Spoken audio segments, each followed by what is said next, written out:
Hi team, back again. Carson Heady, author, Birth of a Salesman, and the upcoming While the Salesman is Away and Other Stories.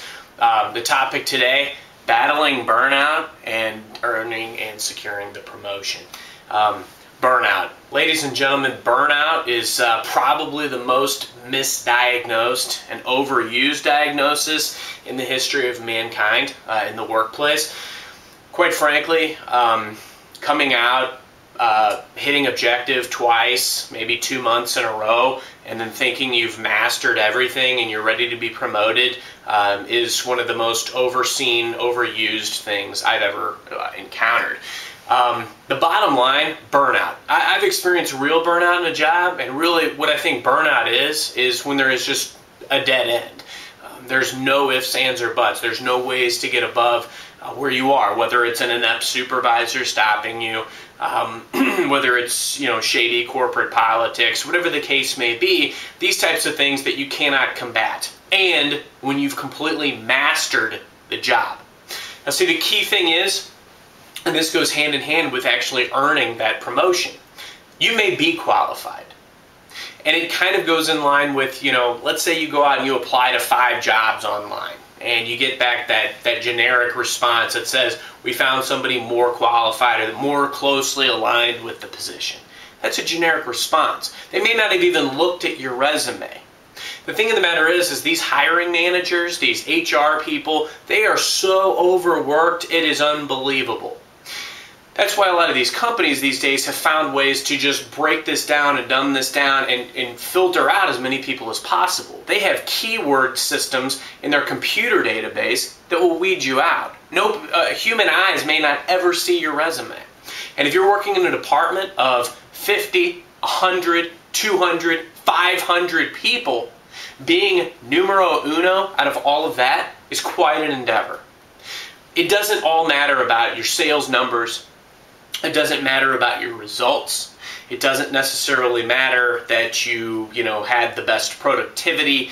What matters is being number one, being ahead of the pack in every single facet of the business. And the mistake that a lot of people that go claiming burnout after they've had 3 months of success and saw somebody else get promoted, because believe me, even in my career, I've had people that were not remotely qualified, that couldn't carry my jock strap, promoted before me. And the reason why? Well, you can probably imagine. In a corporate structure, sometimes they don't like ideas. They want people that will just do exactly as they say and be a cookie cutter employee. You can tell that I am not. So the key thing, ladies and gentlemen, is being the person that they want you to be for that position. And it's tough to do, but you've got to master every facet of the business. Sure, your gross revenue may have been better than everybody else, but how did you perform on the other 10 metrics that they examined? What types of things did you personally do to stand out, to be a leader amongst followers? Because the key thing is not everybody wants additional responsibility. Are you outgoing? Can you get up in front of people and deliver a message? Can you deliver tough news? And most importantly, can you maintain positivity and a positive attitude in the face of adversity? See, that burnout cop-out, you're done. It's over. Because the second you stand still, somebody else will pass you.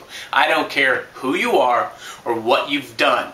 Sales, business, management, leadership, these are all, what have you done for me lately? And the second that you stand still, somebody else will pass you. I promise you. When I've been in burnout situations in the past, the key thing is you can never let anyone see you bleed. I don't care who it is. You can't go to your coworkers, you can't go to management and cry them a river about your situation. Find some other outlet. Write a book. That's what I did. But the key thing is you've got to find a way to vent those frustrations without letting it affect your work. Because the second that work stops flowing and your quality is left and it's gone from your product, it's over for you. My best advice in situations of burnout is just keep plowing through. Typically, 6 months has been my golden era. I've tried to give it 6 more months at just my ultimate level. And usually something will give from me. But the other thing is too, what are you doing to get out of your situation? Are you looking at ways to create new challenges?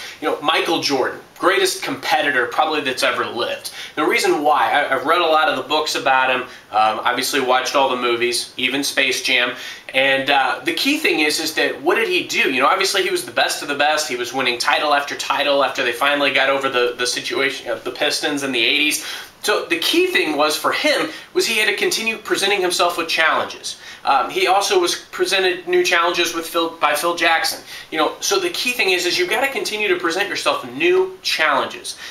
Have your manager present you new challenges. Go to them and tell them, hey, I need some new challenges. I've obviously mastered this. What's next? What more do I need to do? See, the key thing is don't vent to your supervisors. Go to them and let them know, hey, I will do anything and everything I need to do. Because guess what? Upper management, they like people that just go along with them and listen to them and want more and more challenges. So go to them and ask for more responsibility. Ask for more challenges. Don't ever play that burnout card. Don't act like you're owed anything. Because the key thing is you're not. We're not owed anything. You owe yourself. You owe yourself to go out there, do your best in every facet of the business. And you know what? I made a decision a long time ago. If my name was on a piece of paper next to a result, that result would be great. I don't care what it was, but it would be great. And I've always stayed true to that.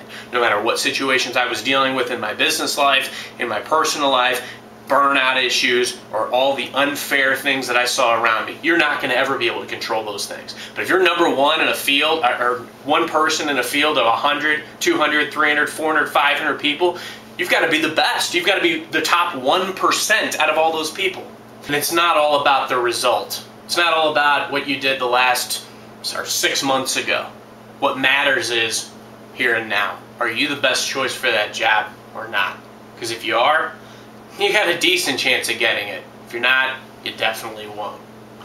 I wish you the best in all your endeavors. Just always remind yourself, is this real burnout or is it imaginary? It is in my head. Is there more I can do? Is there more that I can achieve? Is there more than I can accomplish? And when the answer to that is no, maybe you are burnout, but what are you doing to get out of that situation? There's always something else out there. Always keep striving for the best, and to heck with the rest. Thank you very much. All the best to you, and thanks for watching.